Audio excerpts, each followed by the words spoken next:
સર્વે હનુમાનજીને ભેટ્યા અને ઘણા જ સુખી થયા. જેમ તળપતી માછલીને જળ મળી ગયું હોય.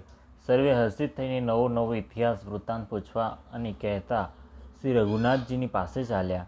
ત્યારે સર્વે લોકો મધુવનમાં આવ્યા અને અંગદની સંમતિથી સર્વે મધુર ફળ ખાધા. જ્યારે રખવાળો રોકીને ના પાડવા લાગ્યા તો ઠૂંસાઓનો માર મારતા જ તે સર્વે રખવાળો ભાગી છૂટ્યા. ત્યારે દધીમુખજી તથા અન્ય રક્ષકોએ જઈને સુગ્રીવને ફરિયાદ કરી કે યુવરાજ અંગદ વન ઉજાડી રહ્યા છે. આ સાંભળીને સુગ્રીવ હર્ષિત થયા કે વાનર પ્રભુનું કાર્ય કરી આવ્યા છે. જો સીતાજીની ભાળ ન મળી હોત તો તું શું મધુવનના ફળ ખાઈ શકવાના હતા? આ પ્રમાણે રાજા સુગ્રીવ મનમાં વિચાર જ કરી રહ્યા હતા કે સમાજ સહિત વાનરો આવી ગયા. સર્વે આવીને સુગ્રીવના ચરણોમાં શીશ નમાવ્યું. કપિરાજ સુગ્રીવ સર્વેને ઘણા પ્રેમથી ભેટ્યા. તેમણે કુશળ પૂછ્યા. આપના ચરણોના દર્શનથી સર્વે કુશળ છે. શ્રી રામચંદ્રજીની કૃપાથી જે વિશેષ કાર્ય હતું તે થયું. જાંબુને કહ્યું કે હે નાથ, હનુમાને સર્વ કાર્ય કર્યું છે અને સર્વે વાનરોના પ્રાણ બચાવી લીધા. આ સાંભળીને સુગ્રીવજી હનુમાનજીને ફરીથી ભેટ્યા અને સર્વે વાનરો સાથે શ્રી રઘુનાથજી પાસે ચાલ્યા. શ્રી રઘુનાથજીએ જ્યારે વાનરોને કાર્ય કરીને આવતા જોયા ત્યારે તેમના મનમાં વિશેષ હર્ષ થયો. બંને ભાઈ ગુફાની બહાર આવીને સ્ફટિક શિલા પર બેસી ગયા. સર્વે વાનર જઈને એમના ચરણોમાં નમી પડ્યા. દયાના ભંડાર શ્રી રઘુનાથજી સર્વેને પ્રેમ સહિત ગળે લાગીને ભેટ્યા અને કુશળ પૂછ્યા. વાનરોએ કહ્યું, હે નાથ, આપના ચરણકમળોના દર્શન પામવાથી હવે કુશળ જ છીએ. જાંબવને કહ્યું, હે રઘુનાથજી સાંભળો. હે નાથ, જેના પર આપ દયા કરો છો તેને સદા કલ્યાણ અને નિરંતર કુશળ છે. દેવો, મનુષ્ય, મુનિ સર્વે એના પર પ્રસન્ન રહે છે. તે જ વિજયી છે, તે જ વિનયી છે અને તે જ ગુણોનું સમુદ્ર બની જાય છે. તેનું સુંદર યશ ત્રણેય લોકમાં પ્રકાશિત થાય છે. પ્રભુની કૃપાથી સર્વે કાર્ય થયું. આજે અમારું જન્મ સફળ થઈ ગયો. હે નાથ, પવનપુત્ર હનુમાને જે કરણી કરી તેનું 1000 મુખોથી વર્ણન નથી કરી શકાતું. પછી જાંબવને હનુમાનજીના સુંદર ચરિત્ર શ્રી રઘુનાથજીને સંભળાવ્યા. તે ચરિત્ર સાંભળવામાં કૃપાનિધાન શ્રી રામચંદ્રજીના મનને ઘણા જ ગમ્યા. તેમણે હર્ષિત થઈને હનુમાનજીને ફરી હૃદય સરસા ચાપી દીધા અને કહ્યું, હે તાત, કહો સીતા કઈ રીતે રહે છે અને પોતાના પ્રાણોની રક્ષા કરે છે? હનુમાનજીએ કહ્યું, આપનું નામ રાત દિવસ ચોકી કરનારું છે. આપનું ધ્યાન જ કમાડ છે. નેત્રોને આપના ચરણોમાં લગાવેલા રાખે છે એ જ તાળું છે. પછી પ્રાણ જાય તો કયા માર્ગે? આવતી વેળાએ એમણે મને ચૂડામણી ઉતારીને આપ્યું. શ્રી રામચંદ્રજીએ તેને લઈને હૃદય ચાપી દીધું. હનુમાનજીએ પાછું કહ્યું, હે નાથ, બંને નેત્રોમાં જળ ભરીને જાનકીજીએ મને થોડાક વચનો કહ્યા. નાના ભાઈ સહિત પ્રભુના ચરણ પકડજો અને કહેજો કે આપ દીન બંધુ છો, શરણાગતના દુઃખોને હરનારા છો અને હું મન, વચન અને કર્મથી આપના ચરણોની અનુરાગિણી છું. તોય સ્વામીએ મને કયા અપરાધે ત્યાગી દીધી? હા, એક દોષ હું પોતાનો અવશ્ય માનું છું કે આપનો વિયોગ થતાં જ મારા પ્રાણ જતા ન રહ્યા. પરંતુ હે નાથ, આ તો નેત્રોનો અપરાધ છે જે પ્રાણોને નીકળવામાં હઠપૂર્વક વિઘ્ન કરે છે. વિરહ અગ્નિ છે, શરીર રૂ છે ને શ્વાસ પવન છે. આ પ્રમાણે અગ્નિ અને પવનનો સંયોગ થવાથી આ શરીર ક્ષણ માત્રમાં બળી શકે છે. પરંતુ નેત્ર પોતાના હિતને માટે પ્રભુનું સ્વરૂપ જોઈને સુખી થવા માટે જળ વરસાવે છે, જેથી વિરહના અગ્નિથી પણ દેહ બળવા નથી પામતો. સીતાજીની વિપત્તિ બહુ મોટી છે હે દીનદયાળુ, તે વગર કહીએ સારી છે. કહેવાથી આપને ઘણો ક્લેશ થશે. હે કરુણાનિધાન, તેમની એક એક પળ કલ્પ સમાન વીતે છે. માટે હે પ્રભુ, તુરંત ચાલો અને પોતાની ભુજાઓના બળે દુષ્ટોના સૈન્યને જીતીને સીતાજીને લઈ આવો.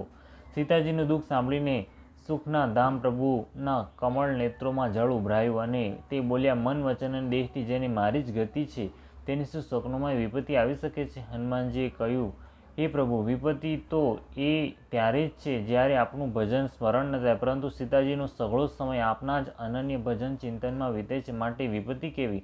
પ્રભુ, રાક્ષસોની વાત જ કેટલી? આપ શત્રુને જીતીને જાનકીજીને લઈ આવશો.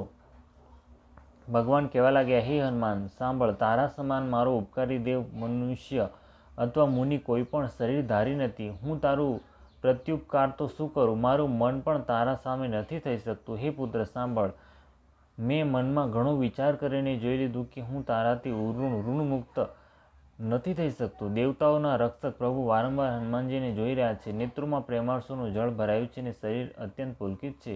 પ્રભુના વચન સાંભળીને અને એમના પ્રસન્ન મુખ તથા પુલકિત અંગોને જોઈને હનુમાનજી હર્ષિત થઈ ગયા અને પ્રેમમાં વ્યાકુળ થઈને હે ભગવાન મારી રક્ષા કરો કહેતા શ્રી રામચંદ્રજીના ચરણોમાં નમી પડ્યા. પ્રભુ એમને વારંવાર ઉઠાડવા ઈચ્છે છે, પરંતુ પ્રેમમાં ડૂબેલા હનુમાનજીને ચરણોમાંથી ઉઠવું ગમતું નથી. પ્રભુના કરકમળ હનુમાનજીના શિર ઉપર છે. એ સ્થિતિનું સ્મરણ કરીને અર્થાત હનુમાનજી રૂપે શિવજી પોતાના શિરે શ્રી રામચંદ્રજીનો કરકમળ રાખેલું સમજીને શિવજી પ્રેમમગ્ન થઈ ગયા અને તેમને સમાધિ લાગી ગઈ. સમાધિમાંથી જાગ્રત થઈ મનને સાવધાન કરીને શંકરજી અત્યંત સુંદર કથા કહેવા લાગ્યા. હનુમાનજીને ઉઠાડીને પ્રભુએ હૃદય ચાપ્યા અને હાથ પકડીને અત્યંત નજીક બેસાડ્યા. હે હનુમાન, કહો તો રાવણ દ્વારા સુરક્ષિત લંકા અને તેના ઘણા બંકા કોટને તમે કઈ રીતે સળગાવ્યો? હનુમાનજીએ પ્રભુને પ્રસન્ન જાણ્યા અને તેઓ અભિમાન રહિત વચન બોલ્યા. વાનરનો બસ આ જ મોટો પુરુષાર્થ છે કે તે એક ડાળીથી બીજી ડાળીએ ચાલ્યો જાય છે. મેં જે સમુદ્ર ઓળંગીને સોનાનું નગર બાળ્યું અને રાક્ષસ ગણોને મારીને અશોકવનને ઉજાડી નાખ્યું, આ સર્વે તો હે શ્રી રઘુનાથજી આપનો જ પ્રતાપ છે. હે નાથ, આમાં મારી પ્રભુતા સામર્થ્ય કંઈ પણ નથી. હે પ્રભુ, જેની પર આપ પ્રસન્ન હોવ તેના માટે કંઈ પણ કઠિન નથી. આપના પ્રભાવથી રૂ વડવાનળને નિશ્ચય જ બાળી શકે છે. હે નાથ, મને અત્યંત સુખ આપનારી પોતાની નિશ્ચલ ભક્તિ કૃપા કરીને આપો. હનુમાનજીને અત્યંત સરળ વાણી સાંભળીને હે ભવાની, ત્યારે પ્રભુ શ્રી રામચંદ્રજી એવમસ્તુ કહ્યું, એમ જ થાઓ. હે ઉમા, જેણે શ્રી રામચંદ્રજીનો સ્વભાવ જાણી લીધો તેને ભજન સિવાયની બીજી વાત જ નથી ગમતી. આ સ્વામી સેવકનો સંવાદ જેના હૃદયમાં આવી ગયો તે જ શ્રી રઘુનાથજીના ચરણોની ભક્તિ પામી ગયો. પ્રભુના વચન સાંભળીને વાનરજનો કહેવા લાગ્યા, કૃપાળુ આનંદકંદ શ્રી રામચંદ્રજીનો જય હો, જય હો, જય હો. પછી શ્રી રઘુનાથજીએ કપિરાજ સુગ્રીવને બોલાવ્યા અને કહ્યું, જવાની તૈયારી કરો. હવે વિલંબ શા કારણે કરાય? વાનરોને તુરંત જ આજ્ઞા આપો. ભગવાનની આ લીલા જોઈને ઘણા જ ફૂલ વરસાવી અને હરખાઈને દેવતાઓ આકાશમાંથી પોતપોતાના લોકે ચાલ્યા. વાનરરાજ સુગ્રીવે શીઘ્રતાથી વાનરોને બોલાવ્યા. સેનાપતિઓના સમૂહ આવી ગયા. વાનર રીછોના ટોળા અનેક રંગોના છે અને તેમનામાં અતુલનીય બળ છે. તેઓ પ્રભુના ચરણોમાં શીશ નમાવે છે અને મહાબળવાન રીછ વાનર ગરજી રહ્યા છે. શ્રી રામચંદ્રજીએ વાનરોની સમસ્ત સેના જોઈ ત્યારે કમળ નેત્રોથી કૃપાપૂર્વક તેની સામે દ્રષ્ટિ ફેરવી. રામ કૃપાનું બળ પામીને શ્રેષ્ઠ વાનરો જાણે પાંખોવાળા મોટા પર્વત થઈ ગયા. પછી શ્રી રામચંદ્રજીએ હરખાઈને પ્રસ્થાન કર્યું. અનેક સુંદર સુકન થવા લાગ્યા. જેમની કીર્તિ સર્વે મંગળોથી પૂર્ણ છે, તેમના પ્રસ્થાનના સમયે સુકન થવા આ નીતિ છે.